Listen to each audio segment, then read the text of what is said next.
Johnson André, alias Izo, c'est le nom du gangster qui met la capitale d'Haïti à genoux actuellement. À seulement 26 ans, il est à la tête de l'un des gangs les plus puissants du pays, baptisé 5 secondes, juste pour rappeler qu'ils peuvent envahir une zone et prendre son contrôle en un laps de temps. Si la presse internationale présente l'ancien policier Jimmy Cherizier alias Barbecue comme le chef de gang le plus puissant d'Haïti, c'est juste parce qu'il entretient de bonnes relations avec les médias et les acteurs politiques.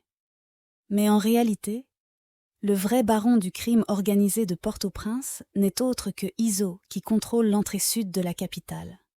Plus précisément la route de Martissan qui relie le département de l'Ouest avec plusieurs autres départements. En juillet 2019, après l'arrestation de l'ancien chef de gang de Village de Dieu Arnel Joseph, Izo n'a pas pris de temps pour prendre les rênes de ce groupe armé à cause de son fourgue et son passé criminel. Il est devenu important dans le milieu grâce à ses victoires sur le gang de Tiboua, un gang rival ayant à sa tête un certain Chrysla, qui travaillait pour le gouvernement de Jovenel Moïse. Il a aussi pris de l'extension à l'aide de plusieurs dizaines de blogueurs qui se font passer pour des journalistes. Sous son leadership, le gang 5 secondes rejoint la fédération de gangs G9 en famille, un regroupement de 9 puissants gangs de la capitale, ayant comme porte-parole Barbecue.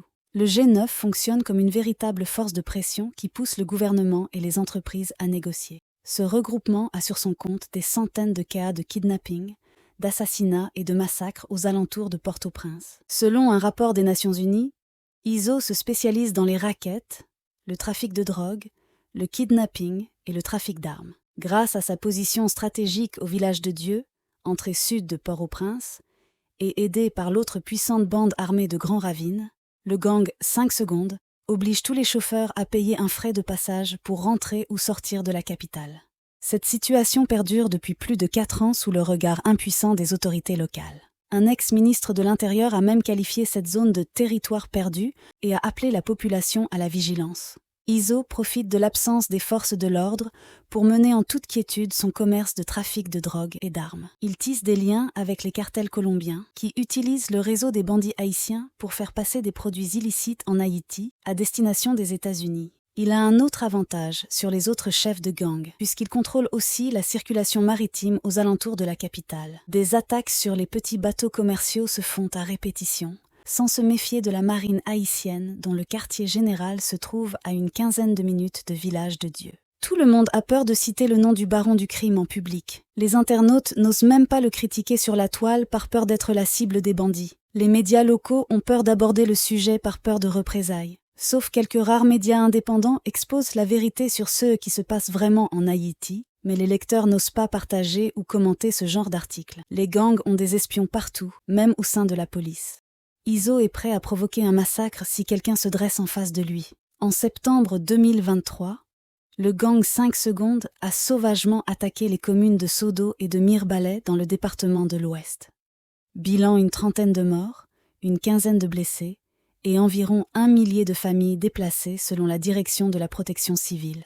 Le chef de gang a fait une apparition en public pour expliquer qu'un groupe d'individus avait volé sa cargaison qui était de passage dans cette zone. Si, moi gon bagay qui peut dire grand ville, m'étant connaît grand ville, gon base, bagay problème gon qu'est-ce qui fait. La police campé, yon moun mwen dans la rue, li pon bagay là mais la police a fait travail li, bagay problème à ça. Sodo, yon côté pas gen base, ba connait gon base gang, ba connait gon groupe gang là-dedans. Et puis pour yon moun rale zam pour le frison moun mwen, pendant bagay moi passer pour le prendre, puis gan di méchant. Tout autant, m'ba jeune bagay mwen yo. Et ça lié. Sur les réseaux sociaux, Izo se présente comme un rappeur et expose sa belle vie comme les grandes stars américaines. Il a choisi le sobriquet d'artiste mafia en référence à ses activités illégales. C'est l'un des influenceurs les plus populaires durant les 5 dernières années en Haïti. Profitant de l'absence de contrôle de l'espace virtuel, Izo utilise les réseaux sociaux les plus populaires comme moyen de recrutement pour agrandir son gang, formé majoritairement de jeunes de moins de 30 ans. Le caïd est partout dans l'industrie musicale haïtienne. Ils invitent des artistes populaires à venir performer dans son banlieue. Aucun d'entre eux ne peut décliner son invitation sous peine de se faire kidnapper ou agresser. Un jeune rappeur a même mentionné ce dilemme dans une musique pour prouver son embarras. Est-ce que n'a vinn chercher m'si go bandi klevem? Droite yo fragile, Tous les tubes de Izo sont devenus viraux en un temps record sur les réseaux sociaux. Son premier compte YouTube avait dépassé les 100 000 abonnés et par conséquent, il a reçu le trophée du créateur argent avant d'être supprimé grâce à une campagne contre la criminalité. Son premier compte Instagram avait aussi bénéficié du badge de vérification juste avant d'être effacé à son tour. Maintenant, il préfère diffuser ses chansons sur les pages des autres membres de son gang, tous aussi dangereux que leur patron. Dans leurs tubes, ils racontent leurs exploits et comment ils font fortune dans la criminalité. C'est pourquoi ils attirent des centaines de jeunes qui vivent dans la pauvreté.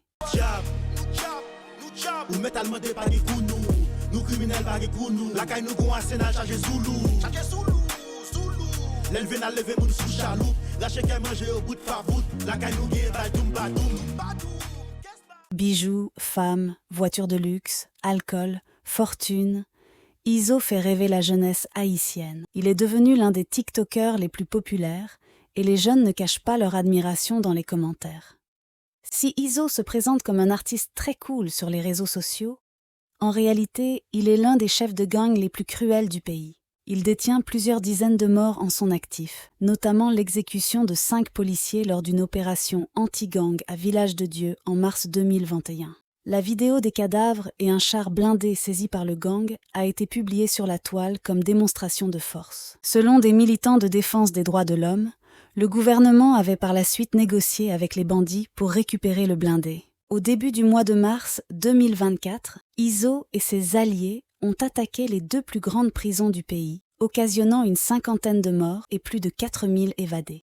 Après l'opération, il a accueilli dans sa base des anciens membres de G9, ainsi que des fugitifs qui aimeraient rejoindre son gang, notamment d'anciens membres de la police nationale d'Haïti. Dans la même période, ils ont mené une autre opération musclée dans les locaux de l'autorité portuaire nationale, durant laquelle plusieurs conteneurs spécifiques ont été pillés dans le port, mais la cible principale était un conteneur d'équipement destiné à la police, selon le journaliste Valérie Nouma de Radiovision 2000. Quelques jours plus tard, le caïd a publié une vidéo dans laquelle on peut voir son gang habillé avec les uniformes de la nouvelle unité de la police, tout en exposant les équipements volés.